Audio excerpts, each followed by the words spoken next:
নমস্কাৰ। আপোনালোক সকলোৱে ইতিমধ্যে গম পাইছে যে 2027 সেন্সাস আৰম্ভ হৈ গৈছে। এতিয়া আপোনালোকে ঘৰতে থাকি নিজৰ মোবাইলৰ পৰা অনলাইন মাধ্যমত সেলফ ইনোভেশন কৰি আপোনালোকৰ পৰিয়ালৰ তথ্য আপোনালোকে সাবমিট কৰিব পাৰিব। আজিৰ ভিডিঅ'ত 2027 বৰ্ষৰ সেন্সাসৰ যি সেলফ ইনোভেশন, এই সেলফ ইনোভেশননো কি, কেনেকৈ আপোনালোকে ঘৰতে বহি নিজৰ মোবাইলৰ পৰা সেলফ ইনোভেশনৰ সহায়ত সেন্সাস ফৰ্ম সাবমিট কৰিব, আপোনালোকক কি কি তথ্যৰ প্ৰয়োজন হ'ব, সকলো A to Z ডিটেইলছ সহজ ভাষাত আপোনালোকক এই ভিডিঅ'ত বুজাই দিম। ভিডিঅ'টো শেষলৈকে চাব। সেলফ ইনোভেশনৰ সহায়ত আপোনালোকৰ পৰিয়ালৰ তথ্য সাবমিট কৰিবলৈ আপোনালোকে এই পেজত আহিব। ইয়াৰ ডাইৰেক্ট লিংক ডেছক্ৰিপশ্যনত দি দিম। প্ৰথমতে ইয়াত আপোনালোকে এটা একাউণ্ট ক্ৰিয়েট কৰিব লাগিব। তো তাৰ কাৰণে ষ্টেট আসাম সিলেক্ট কৰিব। আপোনালোকৰ পেজটো এনেকৈ পপ হৈ আহিব। ইয়াত অ'কে কৰিব। Name of the head of the হাউচহোল্ডত আপোনালোকৰ ঘৰৰ যিজন মুৰব্বী তেওঁৰ নামটো ইয়াত আপোনালোকে ভৰাব লাগিব। এবাৰ ভৰোৱাৰ পিছত আপোনালোকে কোনো ধৰণৰ কাৰেকশ্যন বা চেঞ্জ কৰিব নোৱাৰে। চ' ইয়াত আপোনালোকে ভালকৈ আপোনালোকৰ পৰিয়ালৰ মুৰব্বীজনৰ নামটো ভৰাব। তাৰপিছত যদি আপোনালোকৰ ইমেইল আইডি আছে তেন্তে ইয়াত আপোনালোকে ইমেইল আইডি এণ্টাৰ কৰিব পাৰে। যদি আপোনালোকৰ ইমেইল আইডি নাই তেন্তে আপোনালোকে ইয়াত নিদিলেও হ'ব। তাৰপিছতে আপোনালোকে এটা এক্টিভ মোবাইল নম্বৰ এণ্টাৰ কৰি কেপচা কোড ফিল কৰিব আৰু গেট OTPত ক্লিক কৰিব। আপোনালোকৰ মোবাইলত OTP পঠোৱা হ'ব। ইয়াত অ'কেত ক্লিক কৰিব। ইয়াত আপোনালোকে 6 ডিজিটৰ OTP এণ্টাৰ কৰিব আৰু আপোনালোকে লেংগুৱেজ চিলেক্ট কৰিব। লেংগুৱেজত আপোনালোকে ইংলিছ, হিন্দী, অসমীয়া বহুতো লেংগুৱেজ পাব। ইয়াতে আপোনালোকে আছামিজ চিলেক্ট কৰি ল'ব। তাৰপিছত কেপচা কোড ফিল কৰি ভেৰিফাই OTP কৰিব। আপোনালোকৰ পেজটো এনেকৈ পপ হৈ আহিব। ইয়াত আপোনালোকে ঠিক আছে বটনত ক্লিক কৰিব। ষ্টেট আসাম অট'মেটিকেলি ফেচ হৈ আহিব। তাৰপিছত ইয়াত আপোনালোকৰ হোম ডিষ্ট্ৰিক্টখন চিলেক্ট কৰিব লাগিব। চ' আপোনালোকৰ যিখন ডিষ্ট্ৰিক্ট বা জিলা আপোনালোকে চিলেক্ট কৰিব। তাৰপিছত আপোনালোকৰ পিন কোড এণ্টাৰ কৰিব। তাৰপিছত যদি আপোনালোকে গাঁৱত থাকে তেন্তে আপোনালোকৰ গাঁৱৰ নেম, যদি আপোনালোকে টাউনত থাকে তেন্তে আপোনালোকৰ টাউন নেম এই চাৰ্চ বাৰত আপোনালোকে টাইপ কৰি চাৰ্চ কৰিব লাগিব। চাৰ্চ বাৰত আপোনালোকে টাইপ কৰি সন্ধান কৰক টেবত ক্লিক কৰিব। আপোনালোকৰ গাঁও বা টাউনৰ ডিটেইলছ আহি যাব আৰু ইয়াত আপোনালোকে ঠিক আছে ক্লিক কৰিব। এই মেপখনত আপোনালোকৰ ঘৰটো আপোনালোকে বাছি উলিয়াই মেপৰ যি চিম্বল, সেই চিম্বলটো আপোনালোকে ঘৰটোৰ ওপৰত ৰাখিব লাগিব।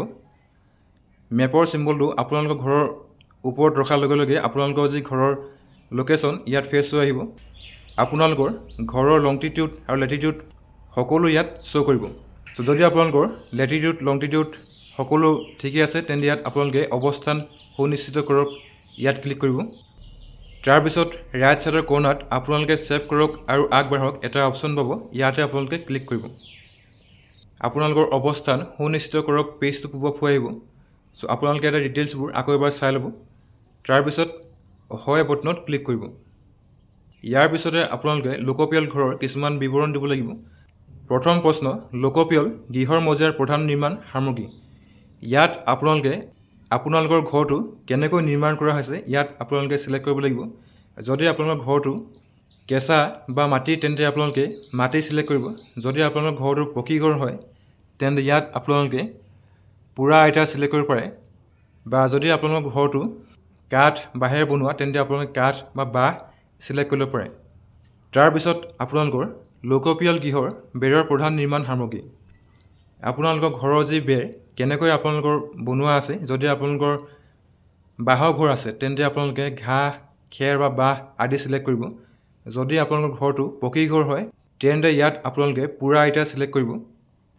লোকপিয়ল গৃহৰ ছালৰ প্ৰধান নিৰ্মাণ সামগ্ৰীত আপোনালোকৰ ঘৰৰ ছালখন কেনেকৈ বনোৱা হৈছে, যদি আপোনালোকৰ টিন পাতে বনোৱা হৈছে তেন্তে ইয়াত আপোনালোকে টিন পাত চিলেক্ট কৰিব। যদি আপোনালোকৰ ঘৰটো ছাদ দিয়া আছে তেন্তে ইয়াত আপোনালোকে কংক্ৰিট চিলেক্ট কৰিব পাৰে। এই লোকপিয়ল গৃহটোৰ অৱস্থাত আপোনালোকে আপোনালোকৰ ঘৰটো যি অৱস্থা ইয়াত চিলেক্ট কৰিব লাগিব। যদি আপোনালোকৰ ঘৰৰ অৱস্থা ভাল তেন্তে ভাল চিলেক্ট কৰিব। যদি বাহুপযোগী হয় তেন্তে বাহুপযোগী চিলেক্ট কৰিব। বা যদি আপোনালোকৰ ঘৰটো জৰাজীৰ্ণৰ অৱস্থা হৈ আছে তেন্তে আপোনালোকে জৰাজীৰ্ণৰ অৱস্থা চিলেক্ট কৰিব লাগিব। তাৰপিছত ছেভ কৰক আৰু আগবাঢ়ত ক্লিক কৰিব। নিশ্চিতকৰণত আপোনালোকে হয় চিলেক্ট কৰিব। তাৰপিছত আপোনালোকে পৰিয়ালৰ কিছুমান তথ্য ইয়াত দিব লাগিব। পৰিয়ালটোত নিয়মিতভাৱে বাস কৰা লোকৰ মুঠ সংখ্যা। ইয়াত আপোনালোকে আপোনালোকৰ ঘৰত যিকেইজন লোক নিয়মিতভাৱে বাস কৰি আছে ইয়াতে আপোনালোকৰ টোটেল নম্বৰটো ইয়াত ফিল আপ কৰিব লাগিব। যদি আপোনালোকৰ ঘৰত 5জন লোক আছে তেন্তে ইয়াত আপোনালোকে 5 এণ্টাৰ কৰিব। যদি আপোনালোকৰ ঘৰত 4জন থাকে তেন্তে 4জন এণ্টাৰ কৰিব। পৰিয়ালৰ মুৰব্বীৰ নাম এইটো আপোনালোকৰ অটোফিল হৈ আহিব। পৰিয়ালৰ মুৰব্বীৰ নাম নিৰ্বাচিত ভাষা। ইয়াত আপোনালোকৰ ঘৰৰ যিজন মুৰব্বী তেওঁৰ নামটো আপোনালোকে অসমীয়া লেংগুৱেজত ইয়াত ভৰাব লাগিব। পৰিয়ালৰ মুৰব্বীৰ লিংগ। ইয়াত আপোনালোকৰ পৰিয়ালৰ যিজন মুৰব্বী তেওঁ যদি পুৰুষ হয় তেন্তে পুৰুষ চিলেক্ট কৰিব, যদি মহিলা হয় তেন্তে মহিলা চিলেক্ট কৰিব। তাৰপিছত ইয়াত আপোনালোকৰ জাতি বা কাষ্টটো চিলেক্ট কৰিব লাগিব। যদি আপোনালোকে SC হয় তেন্তে অনুসূচিত জাতি চিলেক্ট কৰিব, যদি ST হয় তেন্তে অনুসূচিত জনজাতি চিলেক্ট কৰিব, বা যদি আপোনালোকে OBC বা জেনেৰেলৰ হয় তেন্তে আপোনালোকে ইয়াত অন্যান্য চিলেক্ট কৰিব। তাৰপিছত আপোনালোকে ঘৰটোৰ মালিকানা স্থিতি ইয়াত ভৰাব লাগিব। যদি আপোনালোকে নিজৰ ঘৰত বাস কৰি আছে তেন্তে ইয়াত নিজা চিলেক্ট কৰিব। যদি আপোনালোকে চাকৰি বা অন্য কাৰণত ভাড়া ঘৰত আছে কিন্তু আপোনালোকৰ অন্য ঠাইত নিজৰ ঘৰ আছে তেন্তে আপোনালোকে ভাড়া কিন্তু অন্য ঠাইত নিজা ঘৰ আছে চিলেক্ট কৰিব। যদি আপোনালোকে ভাড়া ঘৰত আছে কিন্তু আপোনালোকৰ বেলেগ ঠাইত নিজৰ ঘৰ নাই তেন্তে আপোনালোকে ভাড়া আৰু অন্য ঠাইত নিজা ঘৰ নাই চিলেক্ট কৰিব। তাৰপিছত আপোনালোকে বাস কৰা কোঠাৰ সংখ্যা ভৰাব লাগিব। যিকেইটা কোঠাত আপোনালোকে শোৱাৰ কাৰণে ব্যৱহাৰ কৰে অৰ্থাৎ আপোনালোকৰ বেডৰুম হয় সেই কোঠা আপোনালোকে ইয়াত ভৰাব লাগিব। যদি আপোনালোকৰ বেডৰুম 3টা আছে তেন্তে ইয়াত আপোনালোকে 3টা ভৰাব। যদি আপোনালোকৰ 4টা আছে তেন্তে 4টা ভৰাব পাৰে। ইয়াত আপোনালোকে কোনো ধৰণৰ বাৰাণ্ডাৰ, পাকঘৰ বা আপোনালোকৰ লেট্ৰিন সেইসমূহ আপোনালোকে ধৰিব নালাগে।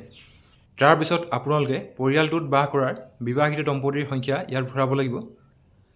যদি আপোনালোকৰ জইণ্ট ফেমিলি আছে তেন্তে আপোনালোকৰ জইণ্ট ফেমিলিত কিমানজন ল'ৰা বা ছোৱালী বিয়া পাতি বাস কৰি আছে ইয়াত আপোনালোকে ভৰাই দিব। তাৰপিছত ছেভ কৰক আৰু আগবাঢ়ত ক্লিক কৰিব। ইয়াত নিশ্চিতকৰণৰ কাৰণে আপোনালোকে হয় বটনত ক্লিক কৰিব। তাৰপিছত আপোনালোকে পৰিয়ালত থকা সুবিধাসমূহ ফিল আপ কৰিব লাগিব। খোৱা পানীৰ প্ৰধান উৎস। যদি আপোনালোকৰ খোৱা পানীৰ প্ৰধান উৎস টেপৰ পানী হয় তেন্তে আপোনালোকে শোষিত টেপৰ পানী চিলেক্ট কৰিব। যদি আপোনালোকৰ অশোষিত টেপৰ পানী হয় তেন্তে আপোনালোকে অশোষিত টেপৰ পানী চিলেক্ট কৰিব, বা যদি আপোনালোকে কুঁৱাৰ পৰা পানী খায় তেন্তে কুঁৱা চিলেক্ট কৰিব।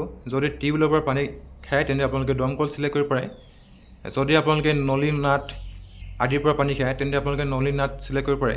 যদি আপোনালোকে নিজৰা নদী খালৰ পৰা খোৱা পানী ব্যৱহাৰ কৰে তেন্তে আপোনালোকে নিজৰা নদী খাল চিলেক্ট কৰিব পাৰে, বা যদি আপোনালোকৰ অন্য উৎস আছে তেন্তে আপোনালোকে অন্য উৎস চিলেক্ট কৰি ল'ব। তাৰপিছত আপোনালোকে প্ৰাপ্ত খোৱা পানীৰ উৎস ফিল আপ কৰিব লাগিব। যদি আপোনালোকৰ খোৱা পানী 100 মিটাৰৰ ভিতৰত আছে তেন্তে আপোনালোকে চৌহদৰ ভিতৰত চিলেক্ট কৰিব। যদি আপোনালোকৰ 500 মিটাৰ বাহিৰৰ পৰা খোৱা পানী আনিবলৈ যায় তেন্তে আপোনালোকে চৌহদৰ ওচৰত চিলেক্ট কৰিব। যদি আপোনালোকৰ তাতোতকৈ দূৰৰ পৰা আপোনালোকে খোৱা পানী আনিবলৈ যায় তেন্তে আপোনালোকে দূৰৈত চিলেক্ট কৰি ল'ব। তাৰপিছত আপোনালোকৰ পৰিয়ালৰ পোহৰৰ প্ৰধান উৎস চিলেক্ট কৰিব লাগিব। যদি আপোনালোকে পোহৰৰ কাৰণে কাৰেণ্ট ব্যৱহাৰ কৰে তেন্তে বিজুলী চিলেক্ট কৰিব। যদি আপোনালোকে কেৰাচিন বা সৌৰ শক্তি ব্যৱহাৰ কৰে তেন্তে আপোনালোকে কেৰাচিন বা সৌৰ শক্তি চিলেক্ট কৰিব পাৰে। তাৰপিছত আপোনালোকৰ শৌচালয়ৰ উপলব্ধতা চিলেক্ট কৰিব লাগিব। যদি আপোনালোকৰ ঘৰত শৌচালয় আছে আৰু আপোনালোকৰ মাত্ৰ ঘৰৰ মানুহকেইজনেহে ব্যৱহাৰ কৰিব পাৰে তেন্তে ইয়াত আপোনালোকে কেৱল পৰিয়ালটোৰ ব্যৱহাৰৰ বাবে আছে চিলেক্ট কৰিব, বা যদি আপোনালোকৰ অন্য পৰিয়ালে ব্যৱহাৰ কৰিব পৰাকৈ আপোনালোকৰ ঘৰত শৌচালয় আছে তেন্তে আপোনালোকে অন্য পৰিয়ালৰ সৈতে ব্যৱহাৰ চিলেক্ট কৰিব পাৰে। বা যদি আপোনালোকৰ ঘৰত লেট্ৰিন নাই আৰু আপোনালোকে ৰাজহুৱা স্থানত শৌচ কৰে তেন্তে আপোনালোকে ৰাজহুৱা শৌচালয় চিলেক্ট কৰিব পাৰে। তাৰপিছত আপোনালোকে শৌচালয়ৰ প্ৰকাৰ চিলেক্ট কৰিব লাগিব। আপোনালোকৰ লেট্ৰিনটো যিটো কেটেগৰীত আহে ইয়াত আপোনালোকে চিলেক্ট কৰিব লাগিব। যদি আপোনালোকৰ লেট্ৰিনটোত 2টা গাঁত আছে তেন্তে আপোনালোকে দ্বৈত গাঁতযুক্ত শৌচালয় চিলেক্ট কৰিব। যদি আপোনালোকৰ লেট্ৰিনটোত মাত্ৰ 1টা গাঁত আছে তেন্তে আপোনালোকে একক গাঁতযুক্ত শৌচালয় চিলেক্ট কৰি ল'ব। তাৰপিছত আপোনালোকে পেলনীয়া পানী যোৱা নলাৰ সংযোগ ইয়াত চিলেক্ট কৰিব লাগিব। আপোনালোকৰ পাকঘৰৰ যি পেলনীয়া পানী সেই পানীখিনি আপোনালোকৰ ক'ত গৈ পৰেগৈ ইয়াত আপোনালোকে চিলেক্ট কৰিব লাগিব। যদি আপোনালোকৰ পাকঘৰৰ পেলনীয়া পানীখিনি যাবলৈ আপোনালোকৰ ঢাকনি থকা নলা আছে তেন্তে ইয়াত আপোনালোকে ঢাকনি থকা নলা চিলেক্ট কৰিব পাৰে। যদি আপোনালোকৰ ঢাকনি থকা নলা নাই তেন্তে আপোনালোকে ঢাকনি নথকা নলা চিলেক্ট কৰিব পাৰে বা যদি আপোনালোকৰ একেবাৰে নলাই নাই তেন্তে আপোনালোকে নলা নাই চিলেক্ট কৰিব। তাৰপিছত আপোনালোকে চৌহদৰ ভিতৰত গা ধোৱাৰ ব্যৱস্থাৰ ফিল আপ কৰিব লাগিব। যদি আপোনালোকৰ চৌহদৰ ভিতৰত গা ধোৱাৰ উমৈহতীয়া ব্যৱস্থা আছে তেন্তে আপোনালোকে গা ধোৱা ঘৰ, যদি আপোনালোকৰ গা ধোৱাৰ বাবে ঘৰ বা চালি নাই তেন্তে আপোনালোকে চালি নথকা গা ধোৱা ঘৰ চিলেক্ট কৰিব বা যদি আপোনালোকৰ গা ধোৱা ঘৰেই নাই তেন্তে আপোনালোকে নাই চিলেক্ট কৰিব। ৰান্ধনী ঘৰৰ ব্যৱস্থা আৰু LPG PNGৰ সংযোগ, ইয়াত আপোনালোকে আপোনালোকৰ পাকঘৰত ভাত বনাবলৈ বা অন্য বস্তু সামগ্ৰী বনাবলৈ আপোনালোকে কি ব্যৱহাৰ কৰে ইয়াত চিলেক্ট কৰিব লাগিব। যদি আপোনালোকৰ LPG PNGৰ সংযোগ আছে তেন্তে আপোনালোকে ইয়াত সংযোগ আছে চিলেক্ট কৰিব, যদি আপোনালোকৰ নাই তেন্তে নাই চিলেক্ট কৰিব। যদি আপোনালোকে ঘৰৰ ভিতৰত ৰন্ধা বন্ধা কৰে কিন্তু ৰান্ধনী ঘৰত নহয় তেন্তে আপোনালোকে ইয়াত চিলেক্ট কৰিব পাৰে। যদি আপোনালোকে মুকলি ঘৰত ৰন্ধা বঢ়া কৰে তেন্তে আপোনালোকে মুকলি ঘৰ চিলেক্ট কৰিব পাৰে বা যদি আপোনালোকৰ ৰন্ধনত ব্যৱহৃত প্ৰধান ইন্ধনত আপোনালোকৰ ভাত বা বিভিন্ন ধৰণৰ খাদ্য সামগ্ৰী প্ৰস্তুত কৰিবলৈ আপোনালোকে কি ব্যৱহাৰ কৰে ইয়াত চিলেক্ট কৰিব লাগিব। যদি আপোনালোকৰ প্ৰধান খৰি হয় তেন্তে খৰি চিলেক্ট কৰিব। যদি আপোনালোকৰ LPG বা PNG ব্যৱহাৰ কৰে তেন্তে আপোনালোকে LPG বা PNG চিলেক্ট কৰিব পাৰে। গোটেই ডিটেইলছবোৰ ফিল আপ কৰাৰ পিছত আপোনালোকে ছেভ কৰক আৰু আগবাঢ়ত ক্লিক কৰিব। নিশ্চিতকৰণৰ কাৰণে আপোনালোকে হয়ত ক্লিক কৰিব। তাৰপিছত আপোনালোকৰ পৰিয়ালৰ সম্পত্তিৰ তথ্য আপোনালোকে ইয়াত ফিল আপ কৰিব লাগিব। ৰেডিঅ' ষ্টাণ্ড এডিটৰত আপোনালোকে যদি আপোনালোকৰ পৰম্পৰাগত ৰেডিঅ' আছে তেন্তে ইয়াত আপোনালোকে পৰম্পৰাগত ৰেডিঅ' চিলেক্ট কৰিব পাৰে। যদি আপোনালোকৰ লগত মোবাইল স্মাৰ্টফোনত আপোনালোকে ৰেডিঅ' শুনাৰ কাৰণে ব্যৱহাৰ কৰে তেন্তে মোবাইল স্মাৰ্টফোন চিলেক্ট কৰিব পাৰে। যদি আপোনালোকৰ অন্য কিবা যন্ত্ৰ আছে তেন্তে আপোনালোকে অন্য কোনো যন্ত্ৰ চিলেক্ট কৰিব পাৰে। তাৰপিছত আপোনালোকৰ দূৰদৰ্শন অৰ্থাৎ আপোনালোকৰ ঘৰত TV আছেনে নাই আপোনালোকে চিলেক্ট কৰিব লাগিব। যদি আপোনালোকৰ লগত বিনামূলীয়া দূৰদৰ্শন ডিছ আছে তেন্তে আপোনালোকে চিলেক্ট কৰিব পাৰে। যদি আপোনালোকৰ DTH বা ডিছ আছে তেন্তে আপোনালোকে DTH বা ডিছ চিলেক্ট কৰিব পাৰে। যদি আপোনালোকৰ ঘৰত কোনো ধৰণৰ TV নাই তেন্তে আপোনালোকে নাই চিলেক্ট কৰি ল'ব। ইণ্টাৰনেট উপলব্ধতাত যিহেতু আজিকালি প্ৰায় ঘৰত সকলোৱে ইণ্টাৰনেট ইউজ কৰে গতিকে ইয়াত আপোনালোকে মোবাইল স্মাৰ্টফোন চিলেক্ট কৰিব পাৰে। লেপটপ কম্পিউটাৰত যদি আপোনালোকৰ ঘৰত লেপটপ বা কম্পিউটাৰ আছে তেন্তে ইয়েছ কৰিব। যদি আপোনালোকৰ ঘৰত নাই তেন্তে আপোনালোকে নাই চিলেক্ট কৰি ল'ব। টেলিফোন, মোবাইল ফোন বা স্মাৰ্টফোনত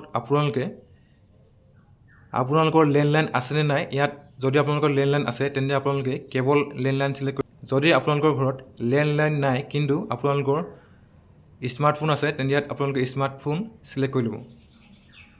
চাইকেল আৰু স্কুটাৰ, মটৰ চাইকেল আৰু মপেড, যদি আপোনালোকৰ ঘৰত চাইকেল, মপেড বা স্কুটাৰ আছে তেন্তে ইয়াত আপোনালোকে চাইকেল চিলেক্ট কৰি ল'ব। যদি আপোনালোকৰ ঘৰত চাইকেল, মপেড, স্কুটাৰ বা দুয়োটাই আছে তেন্তে আপোনালোকে দুয়োটা আছে চিলেক্ট কৰিব।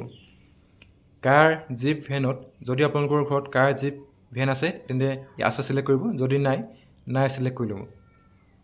পৰিয়ালটোৱে ব্যৱহাৰ কৰা প্ৰধান খাদ্য শস্যত আপোনালোকে চাউল চিলেক্ট কৰি ছেভ কৰক আৰু আগবাঢ়ত ক্লিক কৰিব।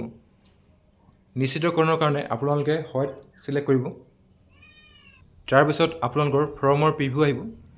প্ৰিভিউটো আপোনালোকে ভালকৈ চাই ল'ব। যদি আপোনালোকৰ ফৰ্মত কিবা ডিটেইলছ মিছমেচ হৈ আছে বা ভুল হৈ আছে তেন্তে আপোনালোকে সম্পাদনা কৰিবলৈ ঘূৰি যাওক, এই বটনত ক্লিক কৰি আপোনালোকে আকৌ যদি আপোনালোকৰ ফৰ্মত কোনো ধৰণৰ ভুল নাই তেন্তে আপোনালোকে নিশ্চিত কৰক আৰু দাখিল কৰক, এই বটনত ক্লিক কৰিব। আপোনালোকৰ অন্তিম জমাৰ পেজটো পপ আপ হৈ আহিব। ইয়াত আপোনালোকে হয়ত ক্লিক কৰিব আৰু আপোনালোকৰ যে ছেল্ফ ইনুমেৰেশ্যন এপ্লিকেশ্যন ছাকচেছফুলি ছাবমিট হৈ যাব আৰু ইয়াত আপোনালোকৰ স্বগণনাৰ ID জেনেৰেট হৈ আহিব। আৰু এই স্বগণনাৰ IDটো আপোনালোকৰ ঘৰত যেতিয়া আপোনালোকৰ ঘৰত চেঞ্চাছৰ অফিচাৰ আহিব তেওঁলোকক আপোনালোকে এই IDটো প্ৰভাইড কৰিব লাগিব। IDটো প্ৰভাইড কৰাৰ পিছত তেওঁলোকে কোনো ধৰণৰ আপোনালোকক তথ্য নিবিচাৰে, তেওঁলোকে আপোনালোকৰ যি ছেল্ফ ইনুমেৰেশ্যনৰ তথ্য লাভ কৰিব। এনেকৈ আপোনালোকে 2027 বৰ্ষৰ কাৰণে আপোনালোকে 2027 বৰ্ষৰ চেঞ্চাছৰ কাৰণে ছেল্ফ ইনুমেৰেশ্যনৰ সহায়ত নিজৰ পৰিয়ালৰ তথ্য আপোনালোকে মোবাইলৰ পৰাই ছাবমিট কৰিব পাৰে। আজিৰ ভিডিঅ'ত ইমানে আছিল। যদি আপোনালোকে ভিডিঅ' চাই ভাল পালে তেন্তে ভিডিঅ'ত এটা লাইক কৰিব আৰু আপোনালোকৰ বন্ধুবৰ্গৰ লগত শ্বেয়াৰ কৰিব। ভিডিঅ'টো শেষলৈকে চোৱাৰ কাৰণে ধন্যবাদ।